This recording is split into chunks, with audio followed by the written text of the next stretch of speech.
শুআইব আল আসবাহি একজন বুজুর্গ লোক ছিলেন, বিশাল বড় আলেম ছিলেন, খুব মনোযোগ দিয়ে শ্রবণ করবে। উনি যখন মদিনায় চলে গেলেন, মদিনায় যাওয়ার পরে একজন লোককে তিনি দেখতে পেলেন, অনেক লোক ঘিরে আছে, তাকে ঘিরে আছে, অনেকে মাসনা মাসাইল শ্রবণ করতেছে। শুআইব আল আসবাহি রাহমাতুল্লাহ আলাইহি বললেন, ইনি কে? একজন ব্যক্তি বললেন, হাযা আবু হুরায়রা, ইনি হলেন আল্লাহর নবীর একজন সাহাবী, হযরতে আবু হুরায়রা রাদিয়াল্লাহু তাআলা আনহু। যখন লোকজন চলে গেলেন, শুআইব আল আসবাহি বললেন, ও আবু হুরায়রা, আপনার নাম আমি অনেক শ্রবণ করেছি, আপনার সাথে একটা হাদিস আমি শুনতে চাই। এমন একটা হাদিস আমাকে আপনি শোনাইবেন যে হাদিসটা আপনি নবীর কাছ থেকে সরাসরি শ্রবণ করেছেন, এমন একটা হাদিস আপনি আমাকে শোনাইবেন। এই কথা শোনার পরে ভালো করে আছেন, এই কথা শোনার পরে হযরতে আবু হুরায়রা রাদিয়াল্লাহু তাআলা আনহু শুআইব আল আসবাহির হাতটা ধরে তিনি ঘরের ভিতর নিয়ে গেলেন। নিয়ে যাওয়ার পরে বললেন, আমি এমন একটা হাদিস তোমাকে আমি শোনাইব যে হাদিসটা আমি নিজে নবীজির কাছ থেকে শ্রবণ করেছি। যখন তিনি এই কথা বলতেছিলেন, হঠাৎ করে তিনি মাথা করে বেহুশ হয়ে পড়ে গেলেন। এরপরে আবার হুঁশ আসার পরে তিনি বললেন, আমি এমন একটা হাদিস তোমাকে শোনাইব যে হাদিসটা আমি সরাসরি নবীর কাছ থেকে শ্রবণ করেছি। এই কথা বলার পর আবার তিনি বেহুশ হয়ে গেলেন। বেহুশ হয়ে গেলেন কয়বার বলেন তো?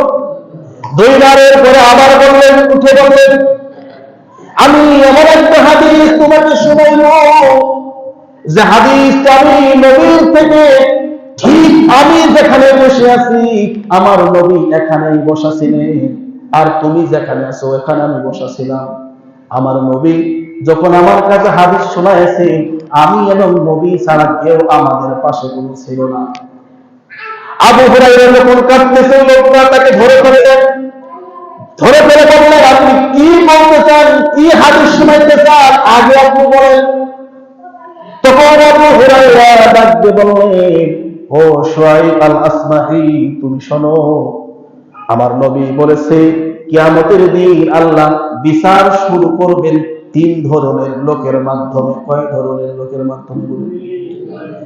সর্বপ্রথম আমার আল্লাহ রব্বুল আলামিন শহীদকে ডাক দিবে, ও শহীদ, তুমি আমার কাছে আসো, তুমি আমার জন্য কি নিয়ে এসেছো রে শহীদ?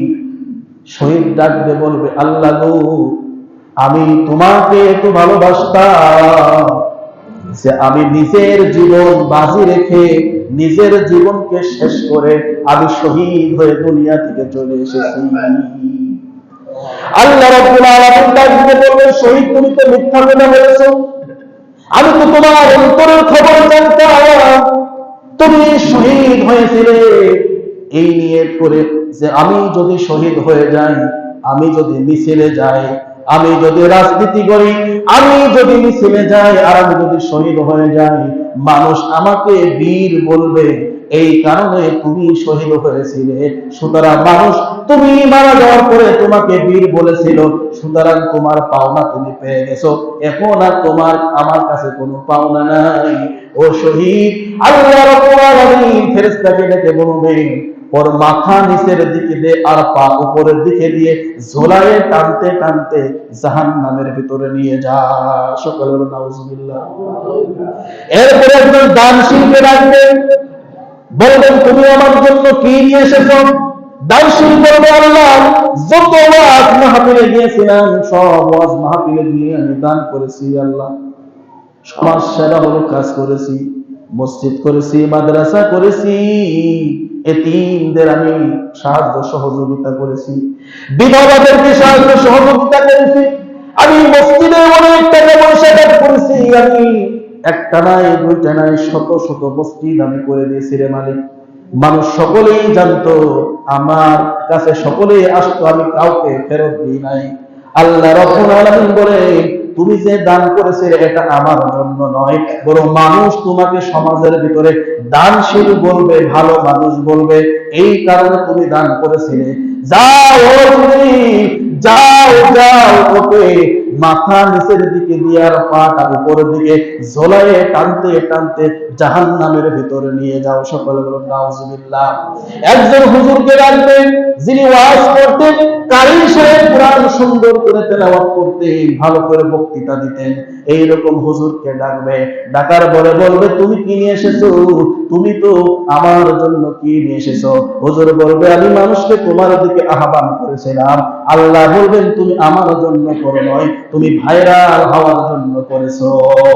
তোমার যদি দাওয়াত বেশি পরিমাণ হয়, এই কারণে তুমি আলোচনা করে দিলে, আজকে আমার কাছে তুমি কিছুই পাবা না রে হুজুর, আজকে আমার কাছে তুমি কিছুই পাবা না। যাও যাও, একেও জাহান্নামের ভিতরে টানতে টানতে জাহান্নামের ভিতরে নিয়ে যাও। সকলে বলুন নাউজুবিল্লাহ। এই জন্য ভাইয়ের আমার, বন্ধুগণ আমার, আমরা সকলেই কাজ করব কার জন্য বলেন তো? জোরে বলেন, কার জন্য?